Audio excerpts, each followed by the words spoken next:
facing difficulties maintaining and renewing licensing and managing qualifying engineers. Maybe you're looking to operate, hire, or employ people in other states.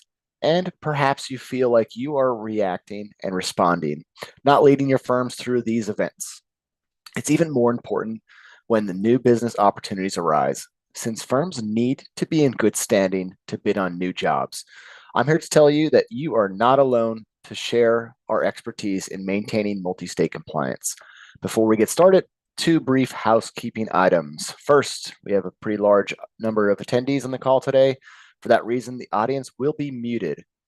Second, a reminder that today's presentation is eligible for continuing education credit through Earmark. So I will go over how to get your CE credit at the end of this presentation. My name is Jared Morgan, and I am an account executive here at Harbor Compliance. My email is listed here. Please don't hesitate to reach out if you think of any questions after the call, whether that's today, tomorrow, or in the future. I'll also show my contact info at the end of this webinar. A little bit about Harbor Compliance. We are experts in the architectural, engineering, and contractor licensing. Since 2012, we've helped over 40,000 clients simplify navigating regulatory requirements. In the AEC industry alone, we've helped over 8,700 AEC firms apply for, secure, and maintain licensing, business lifestyle, and tax requirements. More about us later, but for now, we have a lot to cover, so let's dive on in. First, on today's agenda, we are going to cover the benefits of compliance and how it helps your firm strategically make plans for the future. Then we'll discuss what to expect in AEC firm licensing. This ties closely to the business entity issues that arise for firms expanding into new jurisdictions. Because these are regulated at the state and even local levels, we will keep the discussion broad enough to address the key concepts, but we'll illustrate a few examples that multi-state firms and many of you may be facing. We will discuss the comprehensive management solution that firms need to comply with all regulations and avoid potential issues and mitigate risk, and how, with a proactive approach, firms can be better primed to compete. Many of you probably already understand the importance of licensing compliance because if you are a licensed architect or engineer, you've been maintaining a license since you have graduated college. But it is essential to also consider how maintaining compliance can create value for your firm. One of the things that we'll cover today is why firms need to focus on both individual and firm licenses to maintain good standing and how those two things are connected. There are plenty of reasons why compliance is important beyond just being the law. It unlocks opportunities. For example, organizations commonly list the states where they are licensed to operate on their website to highlight their reach and expertise. It enables firms to pursue new business, meet their timelines, and gain an edge over competitors that haven't been as proactive. It safeguards your firm's reputation. Staying in good standing avoids penalties and avoids damaging your firm and how it's perceived. It also upholds the overall professional standards of architects, engineers, and contractors.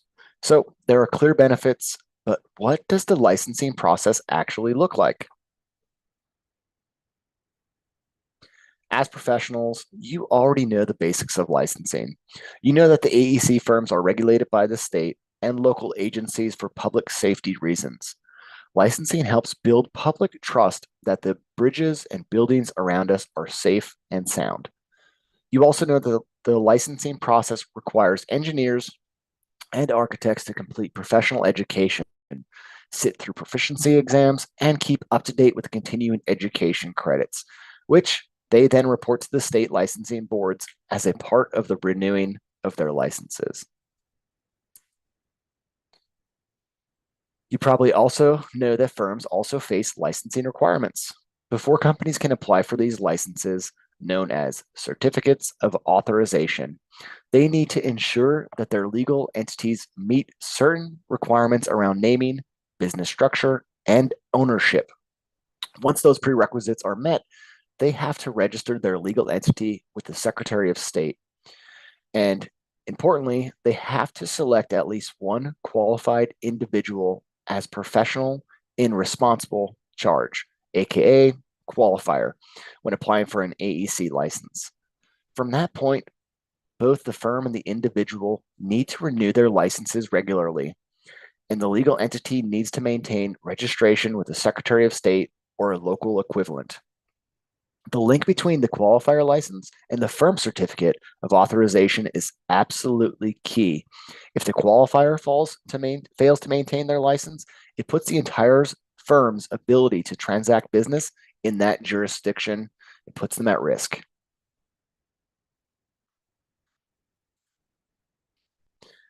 Something that is vital to recognize is that even though each state might have its own unique requirements, which we'll dig even deeper into later, they don't exist in a vacuum.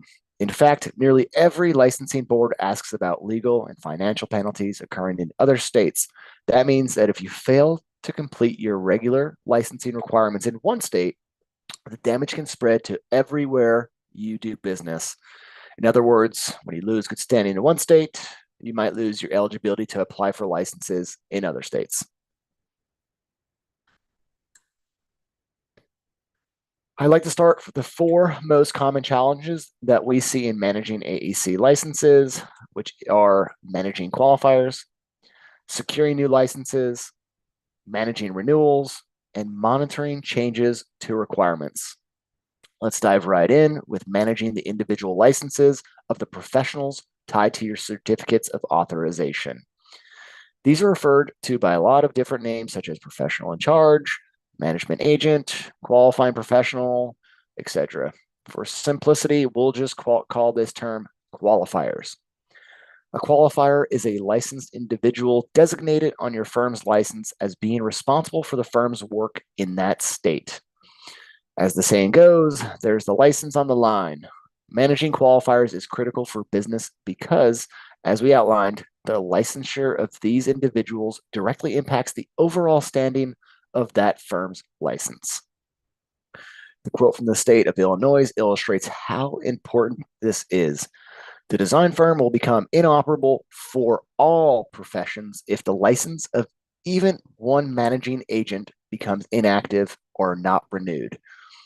That is why it's essential to be on top of every single license for professionals in responsible charge at your firm.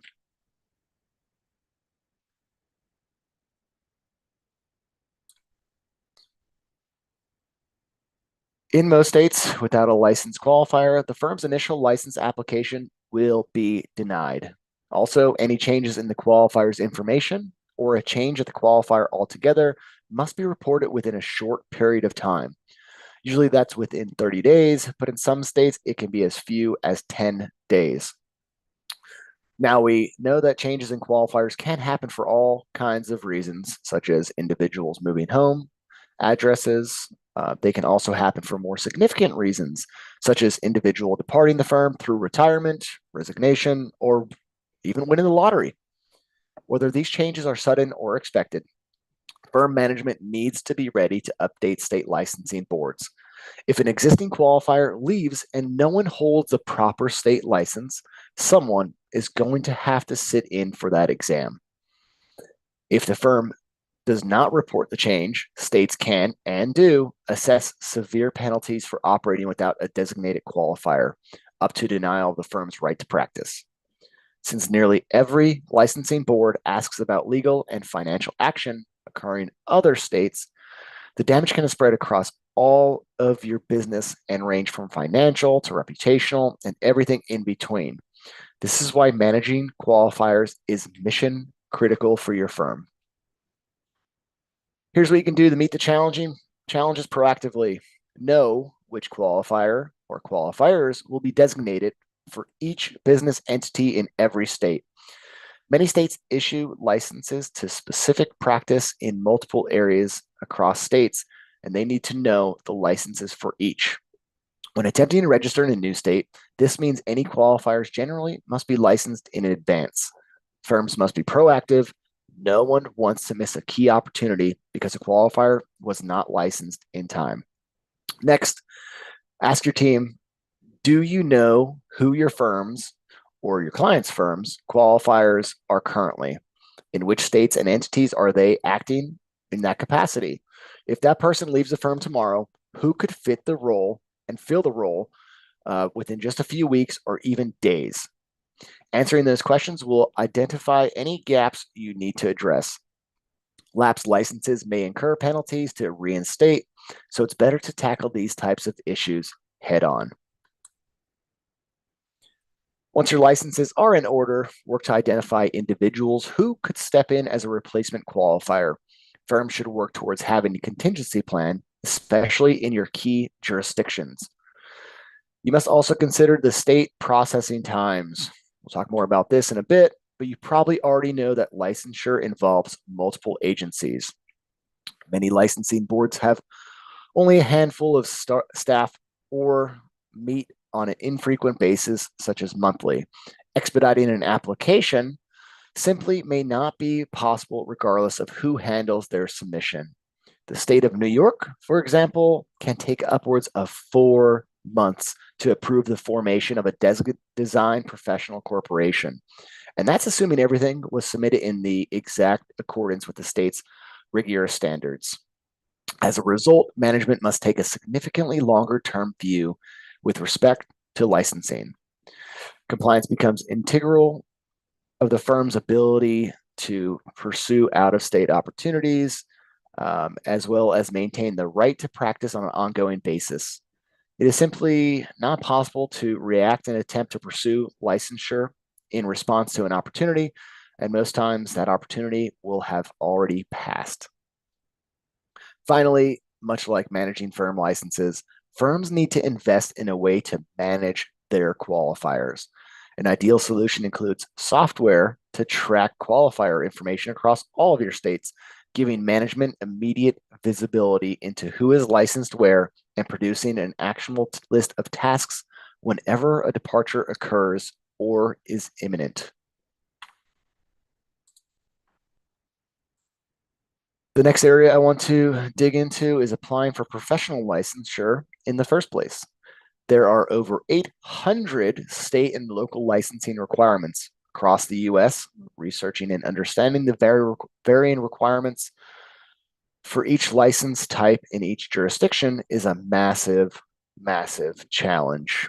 Each state may have business and licensing regulations with certain prerequisites involving firm licenses, individual qualifiers, licenses, and entity registration. It's important to understand the order in which the licenses, applications, and supporting documents must be submitted.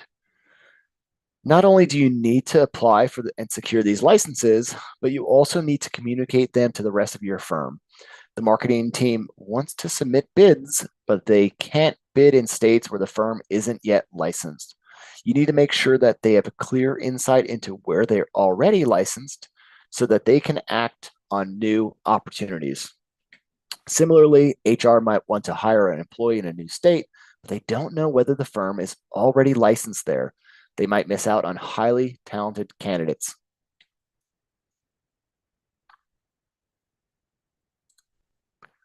One of the most common times that firms need to obtain new licenses is when they are expanding into other states, which brings us to the topic of foreign qualification. When registering for foreign qualification, the exact requirements can vary tremendously, and AEC firms are particularly susceptible to hyper-specific restrictions.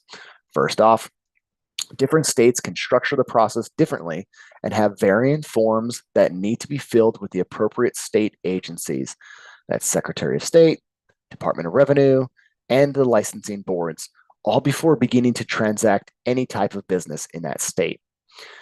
Because of these differences, there can also be a huge variation in processing times and expected approval timelines. We'll take a look at an example in just a minute here. It's also important to research each state's process and the order of operations between agencies when registering the business in another state. We'll also dive deeper into that here in a minute. AEC firms face business structure requirements when foreign qualifying too. You're probably familiar with the certain professional entity types like professional corporation, professional association, or a PLLC, a professional limited liability company. Professional entities are registered and named at the state level, and the requirements also differ from state to state. In addition, many states have distinct entity name requirements for AE firms. In most states, only companies that are authorized to practice architecture or engineering are able to use those terms in their legal names. Other states actually require that licensing firm to use those terms in their name specifically. For firms that were originally formed in states that don't require one of those words, they may need an assumed name in that new foreign state. That includes that term in order to comply. And the forced assumed name must be used in the state on every form, tax accounts, firm licenses, and even the contracts and invoices. As a matter of consumer protection, states want the principals of AEC firms operating in their states to be licensed, hence qualified to run the practice. But states that have varying ownership thresholds, that's one more thing you'll have to consider when expanding your business into these new states. And while you are entering all of these new states, don't forget about the tax registrations.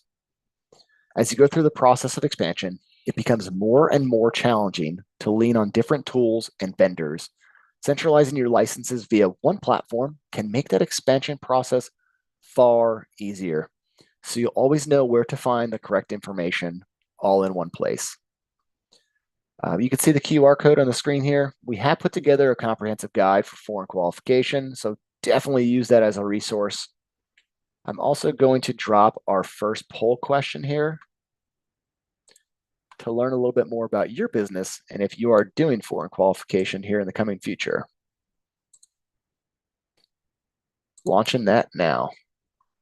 So does your firm need or plan to register in an additional state within the next 6 months?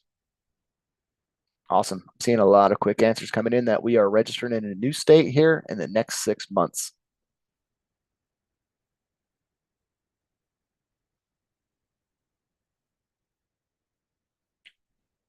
I'm going to stop the poll there. More than half of us stated that they will be expanding it to a new state. So this will apply to them. Once again, scan that QR code if you do want to learn more about those state foreign qualification prerequisites.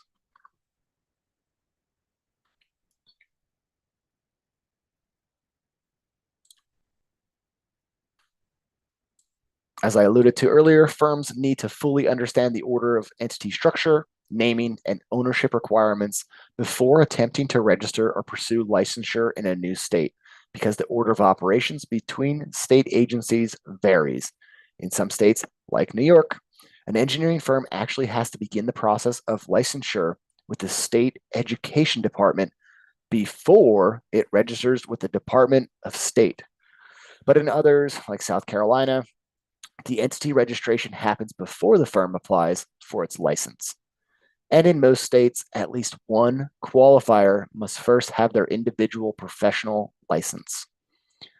With all these different requirements and restrictions, many firms end up creating new entities for their work in different states that can allow them to better meet the structuring and naming requirements for each of those jurisdictions that they are going into.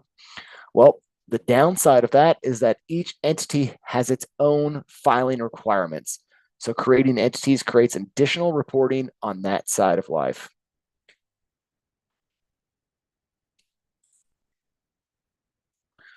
Let's take a closer look of what actually happens and looks like to obtain licensure in a new state. In this case, we'll continue with the state of New York. Here's an example of a fast-growing Maryland-based firm. They had an employee starting in the state of New York in 1 month. In New York, foreign registration with the Department of State can take several weeks on its own.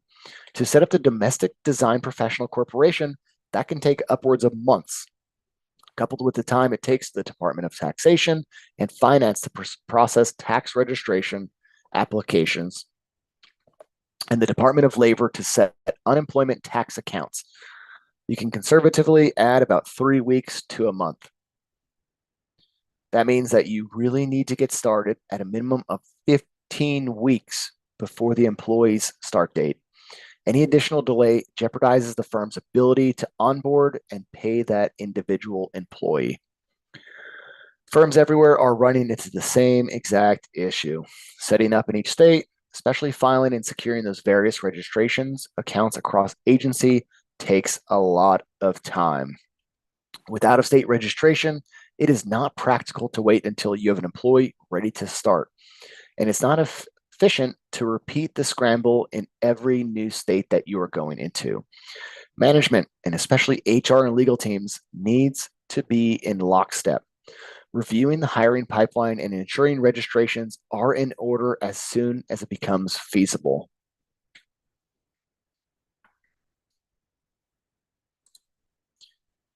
The next area I do want to focus on today is going to be renewals. You're all set up, fully licensed in a new state, but eventually you'll have to renew those licenses. So what does that entail?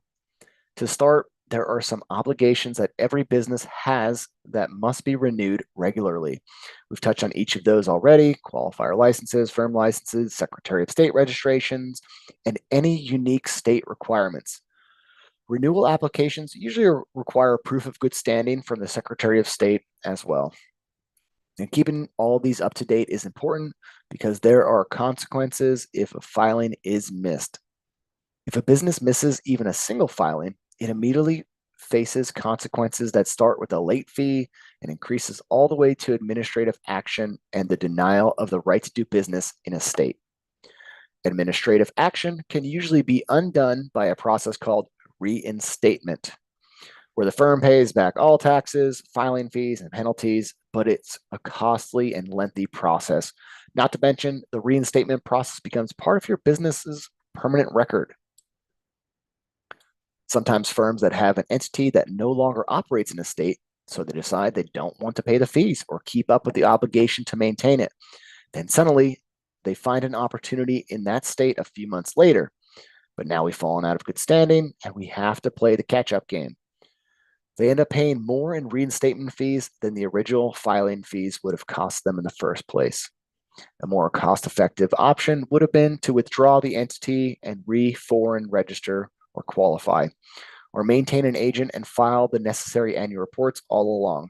In general, by maintaining an entity and closing it properly are less expensive and less risky than letting it lapse into non-compliance. We've broken down the renewal process into 4 key steps. We have research, prepare, submit, and monitor.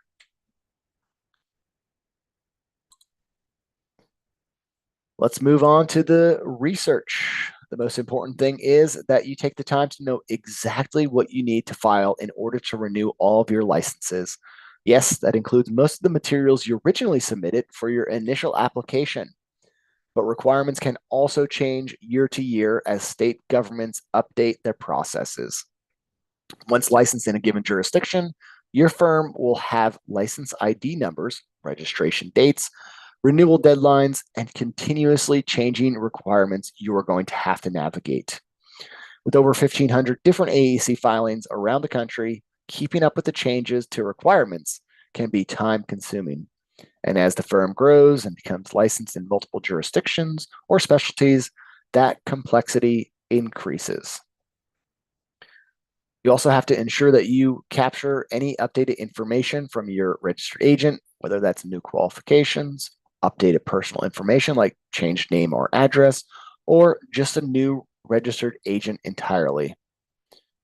You'll also want to check for any changes to your business formation documents. And maybe most importantly, you'll need to check for any changes to your state's forms and fees. In addition to updating your requirements, states are constantly changing the formats of their forms and exactly what information you need to submit. It sure can be tricky, so stay on top of this as much as you can.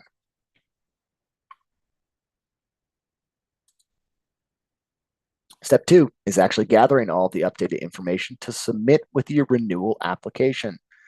There can be a lot to pull together here, so let's make sure you leave yourself adequate time to avoid those late penalties.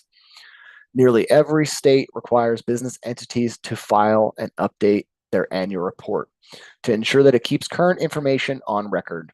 Because each state has a unique deadline, a multi-state business faces deadlines throughout the entire year. Reports can be due on a yearly or bi-yearly basis. You'll also need to file annual financial statements along with proof of your qualifiers, licenses, and their continuing education certificates. Make sure that you are tracking these in one central location as they are completed throughout the year so that you do not have to hunt them down when it comes renewal time. You'll also need to pull your current surety bonds and insurance documentation to ensure that all are in good standing and compliant with the state requirements. Many states also require the business to file and pay taxes to maintain corporate good standing, such as California, New York, and also Texas. Pulling all of these documents together every time you have a renewal deadline, which, as we mentioned, can be at different times of the year for different states, can be a complete hassle. So it's essential to keep them stored all in one central location to expedite that process.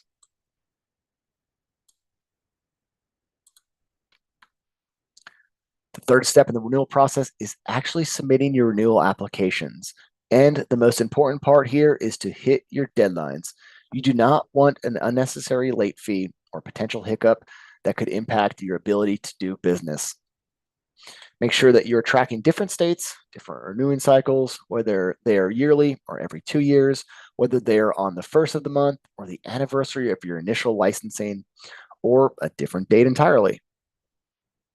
Many firms expect their individual engineers to manage their own continuing education and license renewals.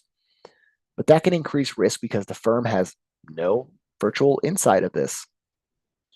Because even a single lapsed license from a qualifying engineer can have a major consequence, the firm should invest in a solution that, at a minimum, gives management direct insight into the status of practitioners in any state at any time. Finally, be aware that the more jurisdictions you expand into, the more complex and time-consuming this process will be. Be sure you're allocating the proper resources and implementing the right systems to streamline it. Relying on spreadsheets and manual reminders runs the risk of critical lapses, leading to direct financial penalties. More importantly, it risks a gap in the ability to operate and secure new businesses. Finally, once you've finished your renewal application and been approved, you'll still want to monitor for any types of changes. As mentioned, state legislatures are always passing new bills and department level changes. It's vital to stay up to date, which can be a bit overwhelming if you are in multiple states. Some states also require that you file immediate updates to your licenses if certain events occur. For example, I mentioned earlier that a change in a qualifier requires an updated filing. That's typically within 30 days, but some could be as quickly as 10. So you need to make sure you know exactly what events will trigger maintenance filings in each state so you do not miss any deadlines. You also have to ensure that you are maintaining good standing with the Secretary of State and Department of Revenue in every state. That means staying up to date with taxes and fees, maintenance filings, documentation, and more. As mentioned earlier, many licensing jurisdictions stipulate that the business maintains internal records and follows certain governance or ownership requirements.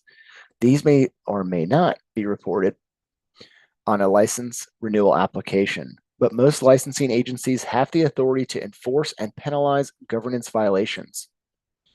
We have one customer who's headquartered in Texas, but they now operate in 23 wholly owned subsidiaries across 9 states. As they expanded, they found that the subsidiaries weren't keeping their compliance data well organized, and their executive administrator was spending more time on the license filings than her primary job responsibilities.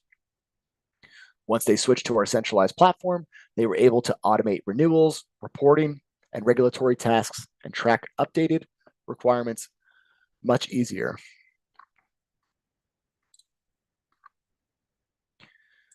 To recap here, there's a lot to keep track of, especially if you're doing business across multiple states. As you can see on the slide here, there are 800 plus AEC licenses, 1,500 plus AEC licensing filings, 2,000 plus US filing authorities, 20,000 plus unique filings, Secretary of State, licensing, and tax.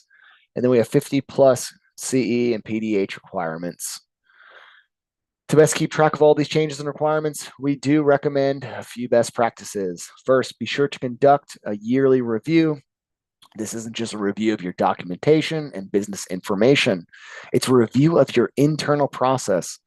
You should be looking regularly to see how you can better manage your internal records to make sure that you are ready to file quickly when that time comes, and also that the appropriate members of your team have access to your latest licenses and upcoming deadlines. Second, make sure to incorporate new requirements into your licensing and compliance management system. As these requirements change, manual systems like spreadsheets can quickly become outdated. So you'll need to update those spreadsheets quickly and regularly. Finally, allow ample time to complete new applications and filings. If there's one thing that you should have taken away from this presentation, is that it takes a process that takes a lot more time than you would initially think. So you should never wait until the last minute to start the renewal process or registration process.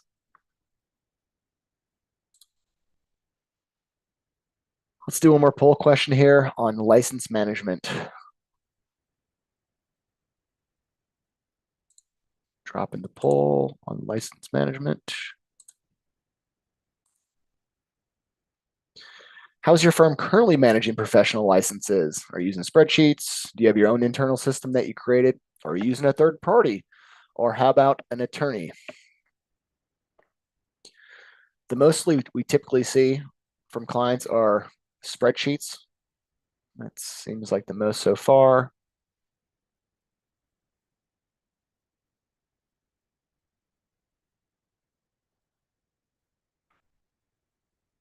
And awesome. I'm going to end that poll. Looks like most of us are using spreadsheets, which we see very often in our calls. At this point, we've covered licensing, entity, and tax issues, both concepts and example forms. Let's now talk about the specific ways a firm can navigate this regulatory environment. It all starts with a proactive and comprehensive system for compliance. As you'll see, it involves a top-down strategy as well as the right people, process, and technology to execute. These are key components of what proactive compliance system might include. One, establishing a system for business. Establishing a system for business. Oh, sorry, I'm getting a call here. For business information records. It's tracking entity, tax, and licensing data. Managing corporate tax and licensing filings. Maintaining registered agents. Timely notification of key staff. Second, have command of the renewals of firm and professional individuals' licenses. It's incorporate CE requirements and certifications. And lastly, defining internal roles and processes. To be clear, every firm is unique. What we share here is a general in nature and based our extensive experience working with organizations of all different sizes. But we encourage you to take these ideas back to your management teams and legal counsel in order to shape your overall compliance program. Harbor Compliance does offer a solution to many of your challenges you've heard in the presentation today. We've taken these strategies and built a suite of services and software around them. We built a cloud-based compliance software and continuously maintain a database nationwide requirements. It keeps everyone in your organization up to date on your registration status in every single state that you operate. It provides a secure, efficient, effective way for your organization to maintain access essential compliance information. Of course, organizations that register in multiple states and have multiple entities gain much more value. Access to our software is available as a part of our managed services or standalone service. There's 4 purpose-built modules. We have License Manager, Entity Manager, Tax Manager, and Records Manager. So when we talk about needing a single place to manage registration data, records, and reporting deadlines, our software modules do just that. They provide your organization with valuable reporting insights needed to easily assess where your business is registered.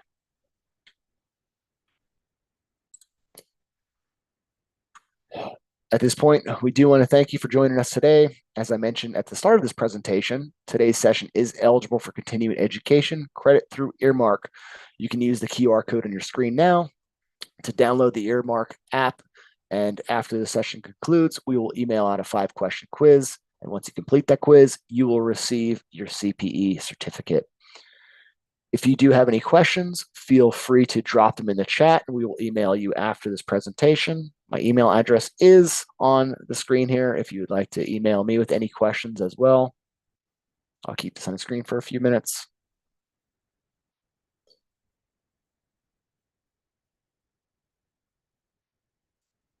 And on the screen here, we do have our free Harbor Compliance Score, where we will verify your compliance status for the various business entities you have set up nationwide. If you're interested in getting that free Harbor Compliance Score, please just let us know in the chat or reach out to me via email. We appreciate all of you for joining us today. I hope you enjoy the rest of your week.